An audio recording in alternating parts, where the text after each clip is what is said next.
Ils vont corrompre le Coran pour lui faire dire quelque chose qu'il ne dit pas. C'est comme dans la Bible, Jésus dit ne dites pas de moi que je suis venu faire la paix. Il y a quelqu'un qui va venir, il va zapper toute la première phrase. Il va dire Jésus a dit je suis venu faire la paix. C'est-à-dire quand tu zappes une partie de la phrase, tu vas lui donner un autre sens. Et là, dans le contexte, tu vas lui donner le sens contraire. C'est exactement ce que vous faites quand vous zappez cette phrase. Et pourquoi celle-là est importante, hein? C'est pourquoi nous avons prescrit pour les enfants d'Israël. Pourquoi Parce que c'est faux. Parce que c'est faux. Le problème, c'est que Mahomet, confond la Torah et le Talmud. Le Talmud n'est pas chez les Juifs, hein, le Talmud n'est pas un livre divin. C'est un livre écrit par les rabbins. C'est des commentaires de rabbins. Et c'est dans le Talmud qu'on retrouve cette phrase. Celui qui tue une âme, c'est comme s'il avait tué l'humanité tout entière. C'est des rabbins qui ont écrit cette phrase en commentant l'histoire de Caïn et Abel. C'est les rabbins qui ont écrit. Mais vu que Mahomet, il était complètement débile à son époque, il prenait le Talmud pour un livre divin révélé. Donc il a dit cette phrase. C'est pourquoi nous avons prescrit pour les enfants d'Israël. Sur ce, je te laisse répondre, mon pote. T'as dit quoi? Bon. Déjà, je vais te répondre déjà un conseil. Donc, quand tu lis l'arabe, lis s'il te plaît correctement, parce que c'est wa rasulahu, pas wa rasuluhu, wa aydihim, c'est pas aydiyahum. Première des choses. La deuxième des choses, lorsqu'il y a un message pour Bani Israël, quand Allah subhanahu wa ta'ala donne un conseil pour Bani Israël, soyez juste, soyez adil, c'est-à-dire soyez voilà, la justice, je sais pas comment on traduit en français. Ce message, c'est pour tout le monde, n'est pas que pour Bani Israël. Ça, c'est la première des choses. La deuxième des choses, t'as sorti un argument comme si la corruption. Pourquoi t'as pas sorti? T'as parlé, oui, se moquer de Mohamed, c'est une corruption. Se moquer du. Pourquoi t'as pas parlé de voler? C'est une corruption. Crime, c'est une corruption. Violer, c'est une corruption. Pédophilie, c'est une corruption. Mentir, la corruption. Pourquoi t'as cité que des choses qui te tenaient à tête? Ça, encore une fois, c'est de l'injustice, c'est de l'hypocrisie intellectuelle. Voilà. Maintenant, ici, encore une fois, je termine par là, puis je vais aller parce que ça sert à rien. C'est que ici, c'est que lorsqu'on cite un verset, déjà il faut le lire correctement, et Adèle, alhamdoulilah, elle comprend l'arabe, donc c'est bien une bonne chose. La deuxième des choses, c'est qu'il faut contextualiser, c'est-à-dire qu'on prend pas un texte au milieu d'un livre et on le lance, c'est-à-dire pourquoi il a été dire ça, c'est-à-dire que comme si le message général aujourd'hui était de tuer tous les musulmans. C'est faux, parce que les juifs et les chrétiens ont vécu sous la tutelle, sous la protection des musulmans. Donc dire qu'il faut tous les tuer, c'est pas vrai. C'est que les musulmans, ils étaient on les persécutait, ils étaient en mode faiblesse. Ils étaient, on les a même chassés de leur terre. Donc Allah Azza wa Jalla leur dit, a'iddu lahum bil quwwa. Donc vas-y, maintenant préparez-vous. Tout simplement. Mais tuer une âme. Tu sais que même tuer un animal islamiquement parlant, tuer un animal juste pour chasser haram. Tuer un animal comme ça, c'est interdit.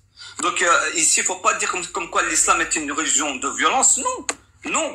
Je suis pas d'accord. Voilà. Merci de m'avoir. Non, je vais répondre à Adela avant qu'il s'enfuit parce que à ta place, je fuirais. Fuis, pauvre fou, fuis. Alors, je vais te dire, quelle est la peine pour apostasie dans l'islam? Ma huwa hukm ar-ridda fil islam. Parle bien déjà. Alors, réponds à la question, s'il te plaît.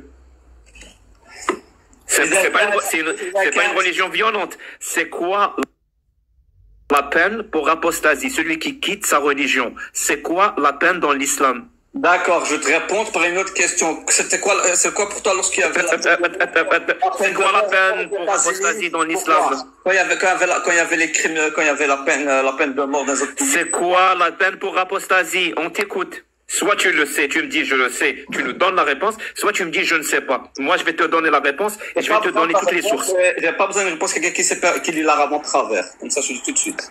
صديقي هل تريد أن نكمل هذا الحوار باللغة العربية فقط الأول فينا اللي يتكلم لغة أخرى غير العربية هذا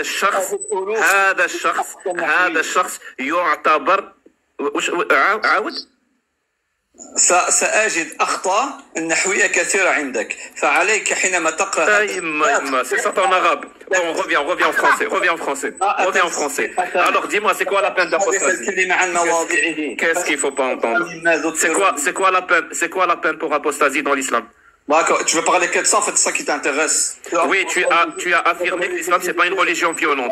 Ben, prouve-le. C'est quoi la peine pour apostasie? C'est quoi le statut d'être juste en islam? Mon pote, c'est quoi la peine pour apostasie? C'est quoi le statut? Pourquoi tu as honte de ta religion? Même c'est ça que tu vas entendre. Faktoulou, dis-le en français. Dis-le en français. C'est ça que tu vas entendre. Dis-le en français. Dis-le toi en français si tu veux, que tu me casses. Celui qui quitte sa religion, tuez-le. C'est bon? T'es content? C'est bon. C'est ça. Donc c'est pas une religion violente. C'est bon? Maintenant je vais répondre. Est-ce que tu voulais? Non. Celui qui change sa religion, tuez-le. C'est pas une religion violente. Je vais te répondre maintenant. C'est bon, t'as eu ta réponse. Qu'est-ce qu'il te faut pour affirmer que cette religion est violente?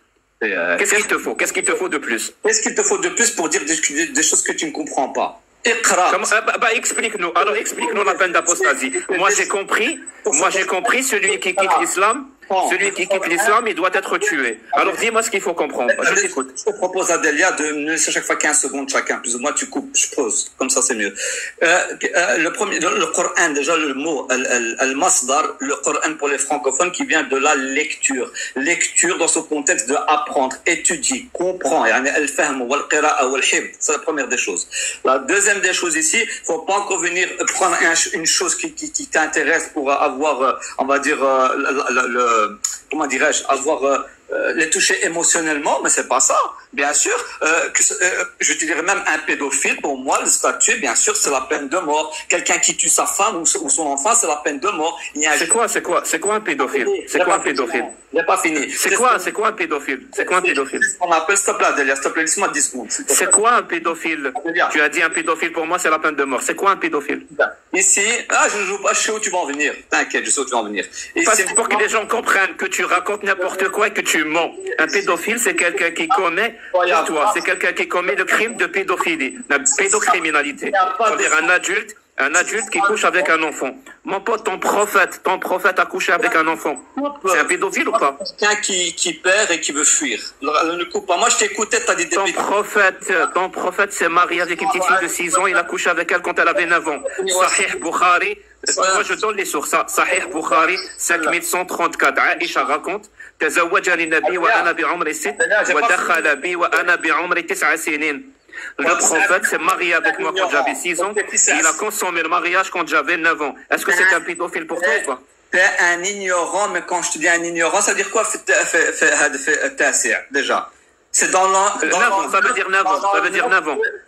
Quand je te dis, moi, en quelle année t'es né? Moi, si tu me dis en quelle année je suis né, je veux dire je suis né en 86. Tu vas me dire, t'as 86 ans? Non, c'est en l'année 86. L'année Hijra. Et Aïcha, elle avait 17 ans. Donc, encore une fois, ça coûte. Elle avait 17 ans. Est-ce que tu as une source qui dit qu'Aïcha avait 17 ans? Et toi, t'es un ignorant murakkab, c'est-à-dire t'es un ignorant complexe. C'est une chose. Est-ce que tu as une source qui dit qu'Aïcha avait 17 ans? On appelle ça, Adélia, elle comprend l'arabe, on appelle ça as-salib al-arab. As-salib, l'expression comment il parlait. Donc ça, c'est une autre chose que tu dois savoir. Ça veut dire quand ils ont dit 6 ans, ça veut pas dire 6 ans. C'est ça que tu veux dire? Mais si je suis né, vous dites 76 chez vous. Je te dis que je suis né en 76. Tu vas me dire quoi? J'ai 76 ans. Ben non, c'est en 1976 que je suis né. Par exemple, ça veut pas dire que j'ai 76 ans ou 76 ans, je sais pas comment vous dites en France. C'est la première des choses. Donc, parle chaque fois dans son contexte, ne sort pas de ce... C'est parce que tu as appris un ou deux mots d'arabe, tu peux te permettre de donner des... Agrandis-moi. Donc, je vais lui apprendre sa religion. Je vais lui apprendre. Tu peux partir parce que tu viens de dire une énormité. On est dans le Sahih. Allez, je te fais un temps, Mike. On est dans le Sahih. Moi, je parle avec des sources. Sahih Muslim 1422. Pour ceux qui veulent aller vérifier. Aïcha elle-même raconte. Anna Aïcha, Anna Nabi sallallahu alayhi wa sallam. Anna Nabi tazawajaha wa hiya bintu 7 sinin. Donc, il s'est marié avec elle quand elle avait 7 ans. Wa zuffat ilayhi wa hiya bintu 9 sinin. Donc, elle lui a été donnée quand elle avait 9 ans. Elle avait ses jouets avec elle. Écoutez bien la suite. Ça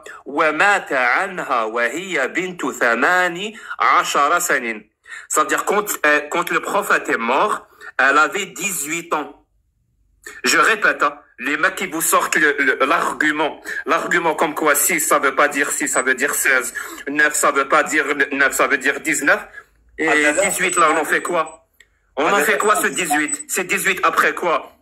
Et c'est ça le problème, c'est qu'il n'y a aucune source, hein. Il y a un consensus total, consensus dans les quatre écoles de l'islam sunnite, que Aïcha avait 6 ans, littéralement 6 ans quand elle s'est mariée, et 9 ans à la consommation. Il y a zéro source qui donne un autre âge. Et je te défie de me sortir une source de l'islam sunnite qui dit qu'elle n'avait pas 6 ans. Une seule. À la place des histoires que tu nous racontes, des films que tu racontes depuis tout à l'heure. Une seule source. Tu me fais rire. Voilà, tu me fais rire. Bon, maintenant tu m'as posé une question qui était du juge 1, le statut de ceux qui apostasie. Non, je veux une source que Aïcha n'avait pas 6 ans. Je veux une source que Aïcha n'avait pas 6 ans.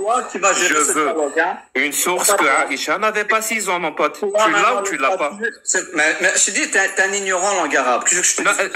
Insulte-moi autant que tu veux. Est-ce que tu as une source qui dit que Aïcha n'avait pas 6 ans? Un ignorant. Insulte-moi autant que tu veux. Est-ce que tu as une source? C'est un constat. C'est pas une insulte, c'est un constat. Que la pomme elle est rouge, c'est un constat, c'est pas une insulte. Je suis désolé. Donc, maintenant c'est pas grave. Quand l'argument fait défaut, tu peux insulter. Moi, je te dis, ça c'est Asalib al-Arab, pas le répéter. Tu comprends pas tout l'Asalib al-Arab. Donne-moi une source qui dit ce que tu dis. Une seule source. Ne me raconte pas d'histoire. Non, c'est une histoire, c'est un film. Donne-moi une source. Et une source que Aïcha n'avait pas 6 ans. Mais écoute, tu m'as posé une question sur l'apostasie. Laisse-moi t'en poser une maintenant. Jack, va côté Migop. Je peux t'en poser une. Donc c'est quoi ici le statut de ne pas mentir en islam? C'est quoi le statut d'être juste? Mon pote, t'es sérieux? Tu crois vraiment que je vais changer de sujet? T'es sérieux? Est-ce qu'on parlait de pédophilie? Alors, mon pote. Donc, mais pas moi, je suis pas ton pote, déjà. Je suis pas mon pote. Ah oui, aujourd'hui, tu es vraiment mon pote. Parce que tu m'aides beaucoup à dévoiler et à dévoyer la violence qui existe dans l'islam. Donne-moi une source. Donne-moi une source, comme tu l'as affirmé que Aïcha avait 17 ans. Une seule source. Une personne. Il y a des musulmans qui t'écoutent. Il y a des musulmans qui t'écoutent et qui comptent sur toi. Donne-leur cette source. Donne-leur cette source que Aïcha avait 17 ans. Je vais vous dire à les frères et sœurs, soyez fermes à votre croyance en le Coran et la Sunna, ce que j'ai à vous dire. Ces gens-là, ça qui nous sont arrivés du jour au lendemain, ils t'inventent des choses, ils connaissent rien, et surtout une source. Ils veulent changer. Tu es un menteur. Tu es un menteur. Tu affirmes des trucs alors que c'est faux. Soyez fermes. Ati'u Allah wa ati'u Rasoul. Je vous souhaite à tous, en tout cas, une longue... Tu vas fuir?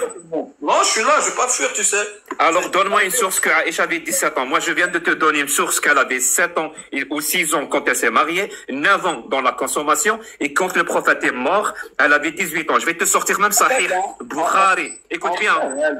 Alors, pour que les gens comprennent, je vais te sortir Sahih Bukhari 5133, où il est dit que Aïcha s'est mariée à 6 ans, la consommation de mariage à 9 ans, et qu'elle a vécu avec le prophète 9 ans, ce qui fait exactement 18 ans. Est-ce que toi, tu as une seule source du contraire? Une seule. Le statut de la pédophilie, c'était la peine de mort. Je savais qu'elle allait sortir là-dessus. Je le savais. Pour te dire où je t'anticipe, pour te dire où t'es loin. Tu m'as tellement anticipé que tu n'as aucune source. Je viens de te répondre, et je vais pas revenir avec ça. Je viens de te répondre et j'ai dit l'expression c'est l'année de l'Hégire. Une source qui dit ça. Une source qui dit ça. Toi, tu me parles des 4 écoles, mais déjà, les 4 écoles, déjà entre eux, déjà pour dire que t'es un ignorant, déjà ils sont même pas d'accord sur l'âge de Aïcha. Si, ils sont d'accord, il y a un consensus sur l'âge de Aïcha, tu mens. Tu mens. Sors-moi la source qui dit qu'ils n'étaient pas d'accord sur l'âge de Aïcha. Tu mens. C'est quoi? Donne-moi 2 livres de chaque école. Juste 2 livres. Donne-moi 2 livres. Allez, je vais te donner encore mieux. Je vais te donner encore mieux. Non, donne-moi. Parce que là, j'ai 30 secondes. Ceux qui veulent la source, la voilà. Vous voyez ou pas? Vous voyez? C'est Internet, hein. C'est bien. On est de sharh de hadith. Donc, pour ceux qui veulent la source, c'est un site web, bien sûr, c'est 43 006. Bon, on peut revenir je vais vous lire ce qui est écrit parce que depuis tout à l'heure, il parle de l'Hijr, c'est 6 ans après l'Hijr. Je vais tout lire, mais vraiment. كانت أمة المؤمنين عائشة رضي الله عنها من أحب الناس إلى النبي صلى الله عليه وسلم. Donc la mère, ferme ton putain de mic, laisse-moi lire vos textes, les textes que toi tu n'as pas lus. La mère des croyantes était la plus aimée, la plus proche des personnes auprès du prophète. وقد تزوجها في سن صغير. Il s'est marié avec elle à un jeune âge. وفي هذا الحديث يقول عبد الله بن مسعود. Donc dans ce hadith, Abdullah bin Mas'ud dit, et c'est pas n'importe qui Abdullah bin Mas'ud, hein. تزوج النبي صلى الله عليه وسلم عائشة وهي بنت 70. Le prophète s'est marié avec Aïcha quand elle avait 7 ans. أي, écoutez bien, أي عقد عليها فقط. Donc ça veut dire, أي, il a juste fait un contrat de mariage à 7 ans. وكان ذلك بمكة قبل الهجرة. Et ceci était à la Mecque avant l'Hijr. Donc quand il s'est marié avec elle quand elle avait 7 ans, c'était avant l'Hijr à la Mecque. Alors que le Mecque nous dit que c'était 7 ans après l'Hijr, c'est complètement faux. Les sources disent le contraire. وَبَنَ بِهَا وَهِيَ بِنْتُ 90. Il a consommé le mariage quand elle avait 9 ans. أي, écoutez bien, أي وَدَخَلَ بِهَا وَنَكَحَهَا فِي ذَلِكَ السِّنِّ. Il a consommé le mariage quand elle avait 9 ans. وَيُكْنَى بِبِنَا. Donc, la consommation, c'est un euphémisme عن الجماع والوطء. Donc, et la consommation est un euphémisme pour dire relation sexuelle. وكان ذلك بالمدينة في الشوال من سنة الأولى من الهجرة. Et ceci était à Médine un an après l'Hijr. Tu vois, moi je te donne des sources. Toi, quand tu racontes quelque chose. Donc maintenant, toi, tu donnes avec cette source-là, donc avec cette source-là, pour toi, il y a l'unanimité. C'est l'ijma'. C'est trop fort. Donne-moi une source, toi. Donne-moi une source. Un texte était venu, déjà prendre l'ilm sur Internet, je vois déjà ton niveau académique.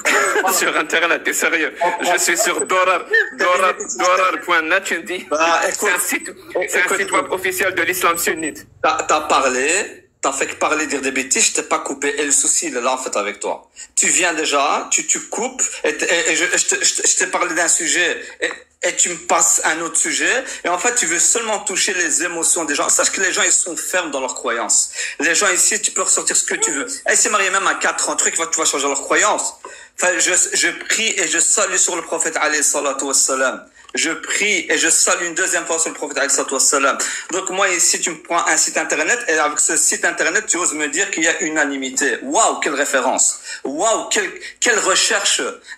Il y a des gens qui ils cherchent des années pour un sujet de divergence. Toi tu vas sur internet, en 10 secondes et tu crois ouais voilà c'est l'unanimité. J'ai vu ton niveau, voilà hop je zappe. Je le dis à tout le monde hein. Donc cette personne là est un menteur, c'est quelqu'un qui fait ce qu'on appelle et-telbi, c'est-à-dire qu'il donne des ambiguïtés pour vous mettre le doute en vous. Ne soyez pas doutés, soyez ferme dans votre croyance. Maintenant, je reviens, lorsque je t'ai parlé tu m'as posé la question par rapport au statut de l'apostasie. Je t'ai dit, toi, tu as été prendre ce sujet-là parce que ça t'arrange. Mais t'en penses quoi des statuts quand l'islam te pousse à être juste, lorsque l'islam te pousse à être droit, lorsque l'islam te pousse à tenir tes engagements et tes promesses? Pourquoi t'es pas venu avec tout ça? Pourquoi tu viens avec des choses qui va toucher un peu, parce que vous savez qu'en France, je sais pas quoi, la pédophilie, elle est courante à gauche, à droite, et vous voulez jouer avec ça parce que c'est l'air du temps. Ça aussi, c'est ce qu'on appelle, c'est l'hypocrisie intellectuelle. Maintenant, venant avec des bonnes sources. On est parti au verset,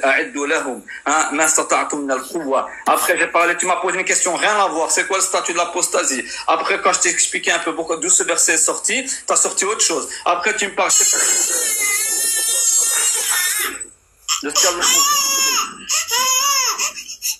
Pas son d'enfant.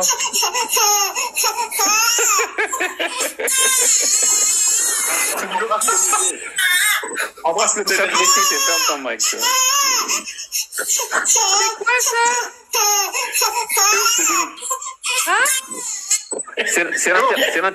C'est l'intervention de simplicité. C'est le résumé de l'intervention de simplicité. C'est bon? C'est bon, vous avez Simplicité. Moi, je te défie de me donner un nom d'un savant musulman qui a dit qu'Aïcha n'avait pas 6 ans et 9 ans. Pas seulement les écoles, les 4 écoles. Hein.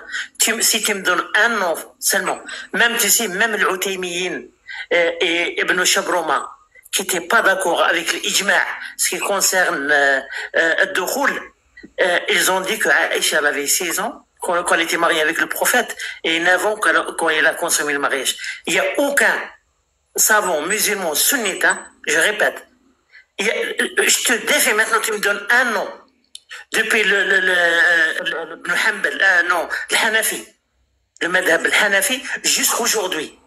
Tu me donnes un nom. Il n'y a que des coranistes, oui, il y a Shahrour, il y en a beaucoup de coranistes qui ont dit ça. Mais des coranistes, tu sais, c'est pas des musulmans sunnites. Je te défie maintenant, des koufars d'après les. Oui, je te défie de me donner un nom seulement. Pas seulement bien sûr qu'il y en a, Ibn al-Mundir, il raconte l'ijma', ce qui concerne le mariage des petites filles.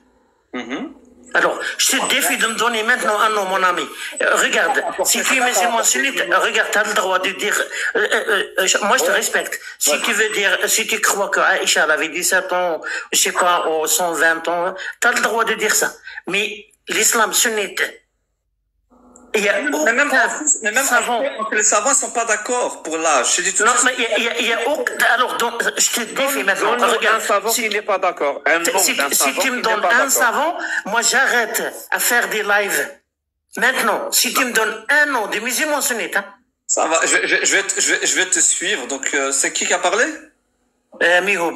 Ah ben, je vais te suivre, Inch'Allah, et je vais t'envoyer tout ça. Merci, mon ami. Merci beaucoup. On t'écoute. Attends, je vais t'envoyer tout ça. Je te suis, voilà. Je t'ai suivi, frère. Je t'ai suivi. Ah, mais donne-nous le nom du savant qui n'est pas d'accord. Bah, écoute, la différence entre toi et moi, c'est que moi, alhamdoulilah, bon, les seules informations que j'ai, sont dans ma tête. J'ai pas devant toi un PC. Donc tu as affirmé sans preuve. Ben non, moi, tu as affirmé qu'il n'y a pas consensus, qu'il y a divergence, sans preuve. Précis, c'est pas comme toi sur Internet. Ne me dis pas que tu es ce genre de personne qui affirme sans preuve. C'est grave, simplicité. Tel livre, telle page, et tel savant, etc. Donc, je vais pas te donner. Donc tu n'as rien.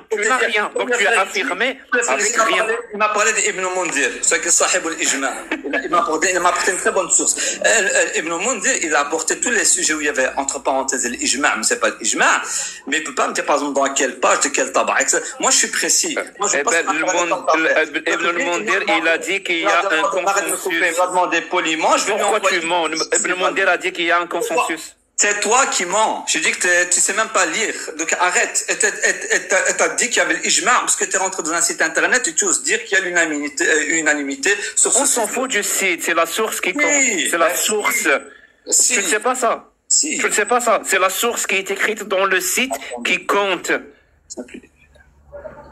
Sérieusement, on va vous apprendre aussi la méthodologie de comment expliquer vos propres textes. Je suis athée, mon pote. Je suis athée, c'est toi le musulman.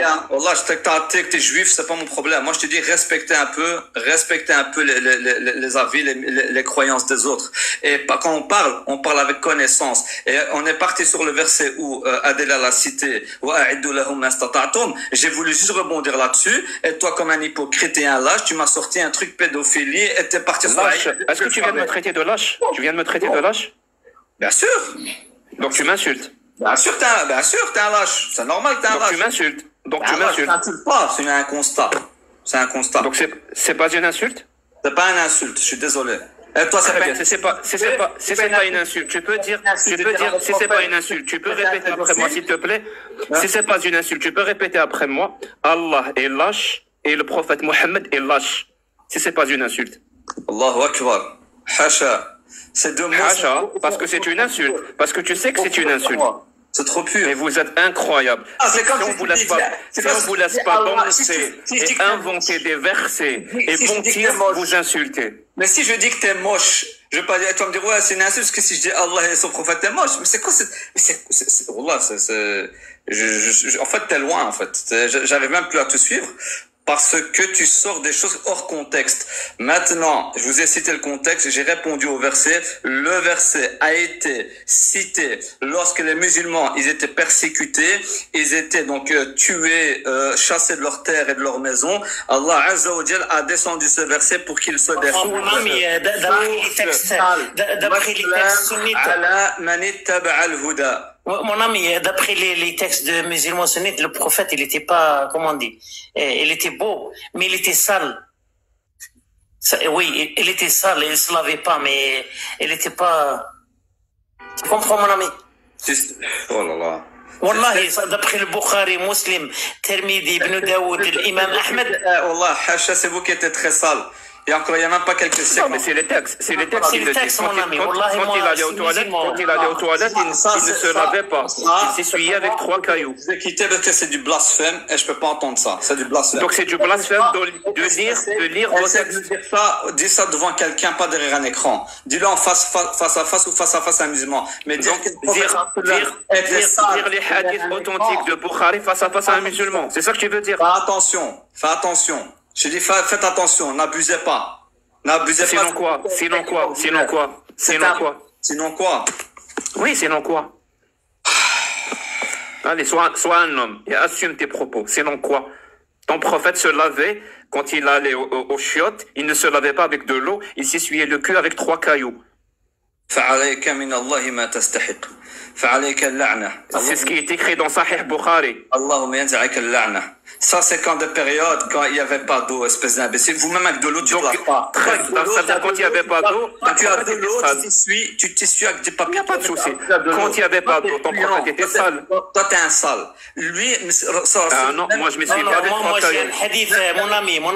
Non, pas dire mon ami, là. Attends, je vais parler à ce fou-là. Non, moi, je suis musulman. Wallah, le prophète, sacré prophète Mohammed sallallahu alayhi wa sallam, quand les sahaba, bon, ils l'ont amené le manger. Il était aux toilettes là, et après ils l'ont amené de l'eau et de le manger pour qu'il se lave. Alors lui, il refusait, il voulait pas laver ses mains. Il était allé manger, et après, tu sais comment on dit, كيفاش يقولوا جاك يلعق الأصابع. Il y a un autre hadith authentique. Il lèche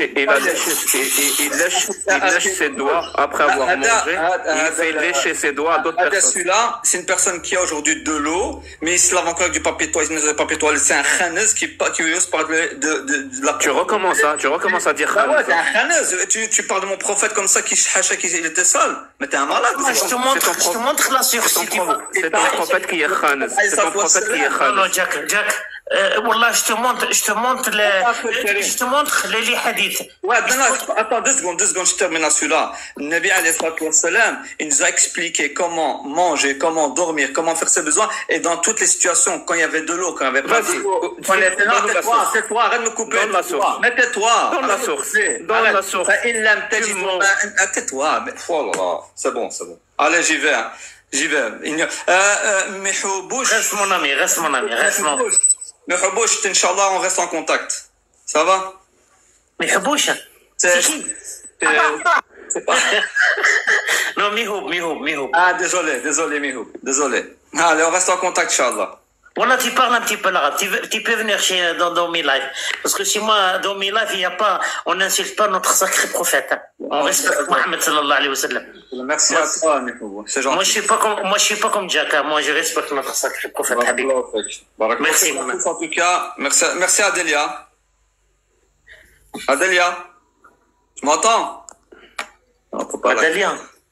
Sinon, tu as une source pour tout ce que tu as cité ou ça sera pour la prochaine fois? Parce que tu as rien maintenant.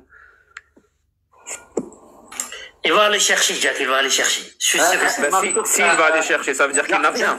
Donc, le fou. D'où il a affirmé. Elle est là, ma preuve. Elle est là, écoute. Allez, ciao. Ah.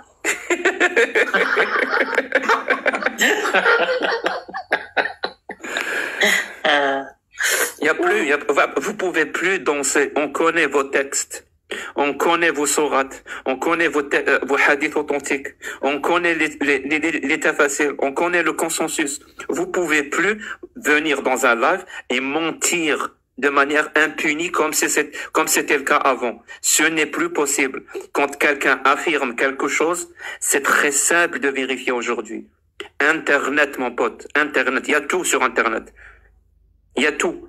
On peut savoir à la seconde près quand quelqu'un ment ou quand quelqu'un dit la vérité.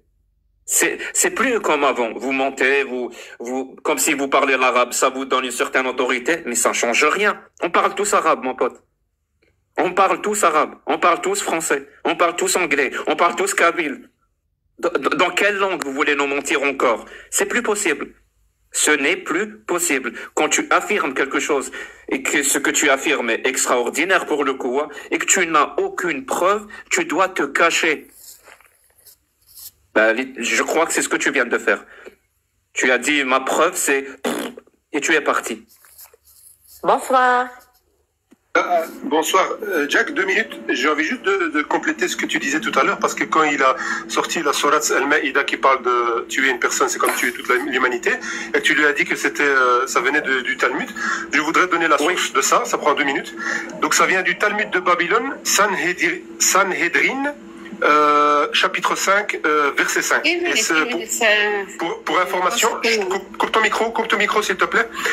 Et pour information, ce Talmud a été écrit... Coupez le micro s'il vous plaît Sophia, merci. Pour information, ce Talmud a été écrit entre le 3e et le 5e siècle par des rabbins. Donc ça n'a rien à voir avec la Torah, ce n'est pas la parole de Dieu.